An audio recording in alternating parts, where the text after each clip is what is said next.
그동안 청약이 제한됐던 고소득 맞벌이 가정이나 1인 가구의 청약 문턱이 한층 낮아졌습니다.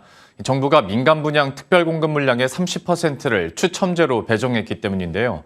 하지만 전체 공급량은 그대로인데다 추첨제 비중을 결정하는 근거도 명확하지 않다는 비판이 나옵니다. 오기환 기자입니다. 청약제도의 뜨거운 감자인 추첨제 물량이 확대됩니다. 정부는 주택 공급에 관한 규칙 일부 개정안을 지난 16일부터 시행하기로 했습니다. 민간 분양의 특별 공급 30%가 추첨제로 진행되는데 1인 가구도 참여할 수 있도록 자격 조건이 완화됐습니다. 청약 가점을 쌓기 어려운 청년층이 청약에서 소외된다는 지적이 반영된 겁니다. 하지만 특별 공급 물량 자체가 적고 1인 가구는 전용 면적 60제곱미터 이상은 청약할 수 없어 혜택을 누리긴 힘들 것이란 지적이 나옵니다. 지난 9월 분양한 이편한 세상 강일 어반브릿지를 기준으로 보면 추첨제 물량은 최대 40가구 정도에 불과합니다.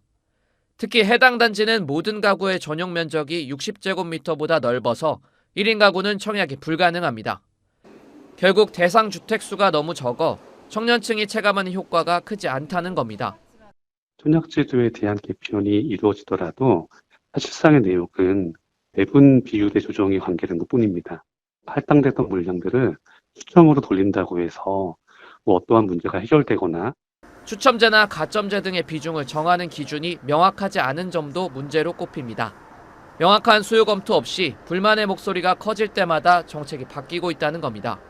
특정 계층에 대한 사회적 배려를 한다고 하면 다른 계층이 결과적으로는 배려가 감소되어지는 결과가 발생하기 때문에 이것이 균형적으로 맞느냐라고 하는 검토가 되어야 되는 게 전제 요건이라는 거죠.